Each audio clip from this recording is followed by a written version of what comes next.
अब हम देखेंगे कि प्लेटलेट के साइटोप्लाज्म में क्या क्या होता है। प्लेटलेट के साइटोप्लाज्म में 7 प्रोटीन्स होते हैं, 2 एंजाइम्स होते हैं और 3 हार्मोनल सब्सटेंस होते हैं। अब ये कौन से हैं? सबसे पहला प्रोटीन होता है कॉन्ट्रैक्टाइल प्रोटीन। कॉन्ट्रैक्टाइल प्रोटीन वो प्रोटीन्स जो कि कॉन्ट्रैक्शन में हेल्प करते हैं। अब एक्टिन और मायोसिन प्लेटलेट के कॉन्ट्रैक्शन में हेल्प करते हैं और थ्रोम्बोस्टेनिन ये हेल्प करता है क्लॉट रिट्रैक्शन में। अब क्लॉट रिट्रैक्शन क्या होता है? जब ब्लड वेसल को इंजरी हो जाती है तो ये प्लेटलेट्स पहले इनएक्टिवेटेड फॉर्म में रहते हैं, उसके बाद में ये एक्टिवेट हो जाते हैं। अब एक्टिवेट हो जाते हैं उसके बाद में वो उस एरियाज़ को सील कर देते हैं, एग्रीगेट होते हैं, मतलब इकट्ठा होते हैं और फिर वहाँ पर उस एरिया को सील करते हैं ताकि ब्लीडिंग कम हो। फिर फेब्रिन का एक टाइट ब्लड क्लॉट बन जाता है। अब ब्लड क्लॉट बनने के 30-45 मिनट्स के बाद में उसमें से सीरम निकलने लगता है, एक येलोइश फ्लूइड निकलने लगता है। तो ये होता है क्योंकि ब्लड क्लॉट कॉन्ट्रैक्ट हो रहा है। और वो कॉन्ट्रैक्ट क्यों होता है? जो प्लेटलेट के अंदर जो प्रोटीन्स है उनकी वजह से। फिर नेक्स्ट प्रोटीन है उसमें बॉन विली ब्रांड फैक्टर। अब ये क्या करता है? जो प्लेटलेट्स की इकट्ठा होकर एक जगह चिपक जाने वाली जो क्वालिटी है उसको बढ़ाता है। और फिर जो फैक्टर 8 यानी जो 13 क्लॉटिंग फैक्टर्स है उसमें से जो फैक्टर 8 यानी एंटी हीमोफिलिक फैक्टर है ना, उसको भी एक्टिवेट करने में हेल्प करता है।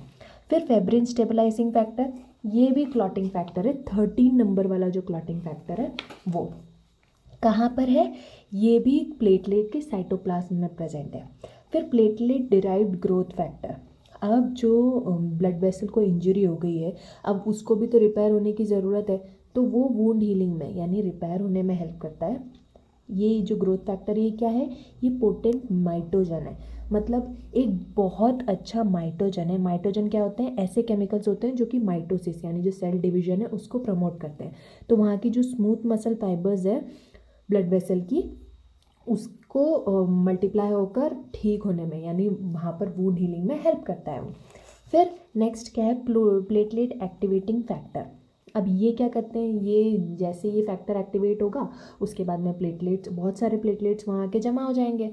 फिर विट्रोनेक्टिन, ये क्या है? ये प्लेटलेट्स जब वो सरफेस पे जाकर चिपकती हैं, इंजर्ड प्लेस पे जाके जो चिपकती है उसमें हेल्प करता है और उसको टिश्यू मतलब उसको स्प्रेड होने में हेल्प करता है।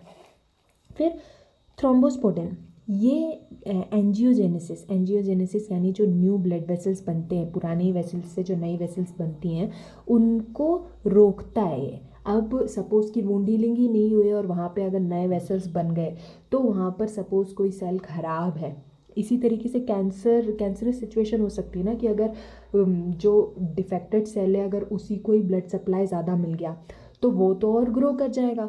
तो इसीलिए जब तक वहाँ पर कम्प्लीटली हीलिंग नहीं होती है और वहाँ पर सच्ची में ब्लड सप्लाई की ज़रूरत नहीं हो तब तक प्लेटलेट के अंदर का ये प्रोटीन एंजियोजेनेसिस को रोक देता है। अब ये प्रोटीन्स हो गए।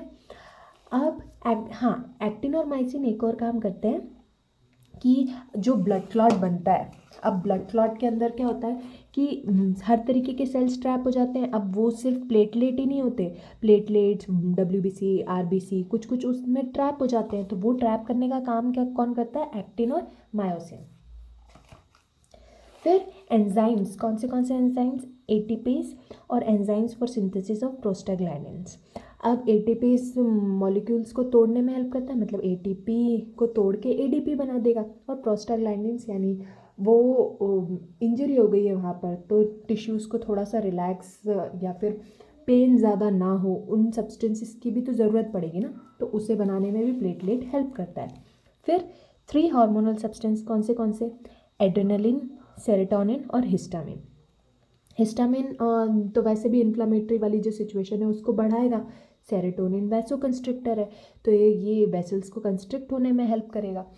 फिर प्लेटलेट एक और बहुत इंपॉर्टेंट काम करता है, वो it is responsible for onset of blood clotting. अब जो ब्लड क्लॉटिंग होती है उसमें सबसे इंपॉर्टेंट काम करता है प्रोथ्रोम्बिन एक्टिवेटर, क्योंकि यही थ्रोम्बिन बनाएगा तो उसको बनाने में भी हेल्प करता है platelet. Okay, thanks for watching.